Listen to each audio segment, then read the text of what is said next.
코로나로 인해서 뭐 그렇게 될 수는 있겠죠. 그 다음 8번째, 기업들은 공급망의 다변화로 위기 시점에 위험을 분산하기 위해 자원을 재분배할 것이고, 이는 국내보다 해외 투자의 확대, 그리고 과도한 중국, 베트남 집중해서 분산 정책을 고민하게 될 것이다. 코로나로 인한 영향이니까 이게 무슨 공급망인지가 좀 중요할 것 같은데, 여튼 제 생각대로 해석을 하자면 지금은 이제 중국하고 베트남 중심으로 공급망을 좀 해결을 하고 있는데, 근데 최근에 뭐 코로나 이슈 같이 이렇게 전염병 이슈를 한번 겪고 났기 때문에 이거를 좀 분산을 할 것이다. 그리고 국내에 투자하기보다는 해외에 투자하는 경우가 많아질 것이다. 코로나 때문에. 이게 좀 인식에 대한 문제인가 봅니다. 이거는 제가 지금 해석이 좀 여러 가지가 나와서 정확하게 짚어드리기가 좀 어려운 것 같은데, 제 생각을 그냥 말씀드릴게요. 그러니까 한번 코로나 같은 전염병 이슈로 중국, 베트남에 대한 이런 국가들에 좀 집중되어 있던 공급망을 이번 기회에 좀 뜨끔한 거죠. 동시에 생기다 보니까 분명히 타격이 있었을 건데, 그래서 분명히 또 다른 위험이 또 올 수 있으니까 이런 베트남하고 중국 중심의 공급망을 다양하게 넓힐 것이고, 국내보다는 해외 투자의 확대를 꾀할 것이다. 왜? 코로나로 인해서 국내보다는 해외 이 부분은 잘 모르겠습니다. 이게 왜 뭐 때문에 이렇게 말씀하신 건지. 아무튼 요거는 그렇고요. 9번째, 시진핑의 중국 장악 능력 저하로 아시아 범중화권 경제의 불확실성은 증가하고, 우리는 그 여파로 중화권 소비 및 투자 부질의 악영향을 장기간 감수해야 할 것이다. 이거는 굉장히 좀 암울한 얘기인데, 그러니까 뭐 쉽게 얘기하면은 이번 코로나 때문에 시진핑 아저씨가 좀 많이 인기가 좀 줄어들었고, 이것 때문에 중국 경제에 악영향을 줄 것이고, 중국하고 그 주변 아시아 국가들한테. 그래서 이제 투자가 좀 덜 들어가면서 소비 심리가 위축되고 투자가 좀 잘 안 되면서 이걸로 인해서 한국이 경제적인 피해를 입을 건데, 이걸 이제 좀 오랜 기간 감수해야 될 것이다. 뭐 이런 내용 같습니다. 그리고 10번째, 문재인 정부의 국정장악 능력은 이것으로 이미 피날레를 쳤다. 레임덕 속에서 2년 반을 표류할 것이다. 문재인 정부가 그러니까 이번 코로나 사태로 인해서 이 방역 초기 대응 실패 등으로 인해서 국정장악 능력이 이미 장악하기가 좀 약간 좀 무능하다라는 평가가 이미 다 나온 상태고, 그렇게 생각을 많은 사람들이 하고 있고, 레임덕 속에서, 그러니까 레임덕이 정권 이제 말기쯤에 찾아오는 이제 리더십의 부재 같은 것들이죠. 이런 거 속에서 2년 반 동안 표류할 것이다. 그러니까 레임덕이 이 코로나를 기점으로 더 심해지고 2년 반 동안 이 문제가 임기 말까지 지속될 것이다라는 뜻입니다. 그러니까 레임덕이 본격적으로 온다라는 얘기고요. 그러니까 레임덕이 오면은 뭐 여러 가지 문제가 야기될 수 있죠. 특히 뭐 국정 운영의 리더가 이제 대통령이기 때문에 리더십 있게 뭘 좀 개혁이나 이런 거를 진행하려고 하면 지지가 있어야 되지 않겠습니까? 근데 이제 아무래도 레임덕이 오면은 지지율이라든지 이런 것들이 좀 떨어질 확률이 있기 때문에 동력이 좀 마비될 가능성이 크다. 이렇게 좀 해석하면 좋을 것 같습니다. 동력이란 이제 국정 운영의 동력인 거죠. 그러니까 국가가 좀 이렇게 다이나믹하게 돌아가기는 좀 어려울 것이다. 그리고 레임덕과 관련된 뭐 부정적인 이슈는 굉장히 많기 때문에 이거는 뭐 여러분들이 뭐 검색 한번 해보셔도 레임덕 악영향 뭐 이런 식으로 쳐보세요. 그리고 11번째, 대중교통 이용률 또한 감소해서 교통체증이 증가한다. 코로나로 인해서 대중교통 이용이 감소한다. 이게 이제 사람들의 인식 때문에 또 나온 얘기 같은데, 대중교통이면 아무래도 좀 사람들을 많이 마주치게 되잖아요. 그래서 코로나 사태로 인해서 좀 이용률이 감소할 확률이 크다. 그러니까 자기 차 타고 다니면서 좀 안전하게 다니려는 심리 때문에 교통체증이 증가할 것이다 라는 그런 예측이네요.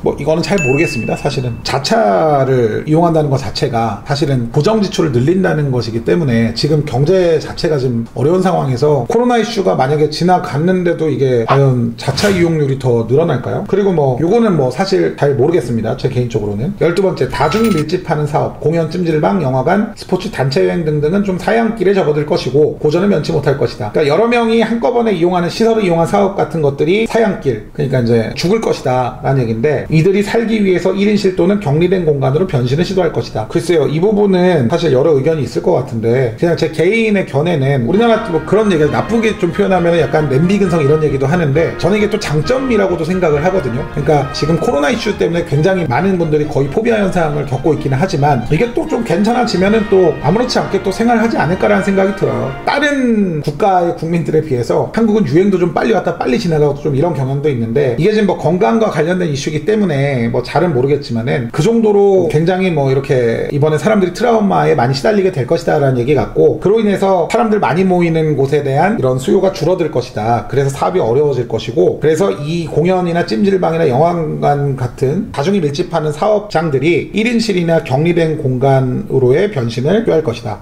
이거는 솔직히 잘 공감이 안 되네요. 왜냐면 이 1인실이나 격리된 공간 같은 경우는 이제 프라이빗 서비스라고, 지금도 사실은 코로나가 아니더라도 이거는 마케팅적으로도 상당히 지금 늘어나고 있는 증가 추세였단 말이에요. 근데 이게 이제 코로나 때문에 이게 이제 더 그렇게 될 건지 아닌지까지는 저는 개인적으로 확신은 안 들고, 이 얘기 자체가 개인의 견해기도 하죠. 물론 본인은 교수님께서 하신 말씀이지만. 그래서 저는 좀 전에 말씀드린 것처럼 그냥 또 대한민국 특유의 그런 문화 있잖아요. 금방 왔다 금방 지나가는, 부글부글했다 금방 식어버리는, 물론 좀 비하하기 위한 표현인 것을 저도 알고 있지만은, 근데 이게 또 좋게 사용되지 않을까 싶어요. 그러니까 다른 국가의 국민들에 비해서는 좀 데미지가 적을 것 같아서 여러 사람과 어울리는 것을, 그래도 이 흥이 많은 민족이 과연 코로나 여파로 인해서 사람들이 같이 즐길 수 있는 곳에 대한 수요가 뭐 사양길 접어들 정도로 줄어들지는 솔직히 잘 모르겠습니다. 저는 개인적으로. 13번째, 배달 중심의 온디맨드 사업은 더욱 번창하고 우리의 식문화는 크게 바뀔 것이다. 이 온디맨드 사업이 뭐냐면은 요구가 있으면이라는 이런 뜻이에요. 온디맨드가. 그래서 배달 중심의, 그러니까 요구가 있으면 한다라는 뜻이기 때문에 이런 뭔가 개개인을 위한 서비스들, 이런 사업들이 더욱 번창할 것이고, 이로 인해서 우리의 식문화가 크게 바뀔 것이다 라는 얘기인데, 근데 이거는 지금도 사실은 배달 시장이 이거 코로나가 아니더라도 굉장히 커져가고 있는 상태였고, 코로나로 좀 가속화될 가능성은 좀 있겠죠. 근데 식문화가 크게 바뀐다. 근데 원래 배달 문화 우리 식문화 아닌가요? 이게 어떤 식으로 크게 바뀐다는 얘기는 없기 때문에, 이건 아마 배달이라든지 이런 개개인의 이런 뭐 요구 중심의 사업들이 더 많이 생겨나고 이걸로 인해서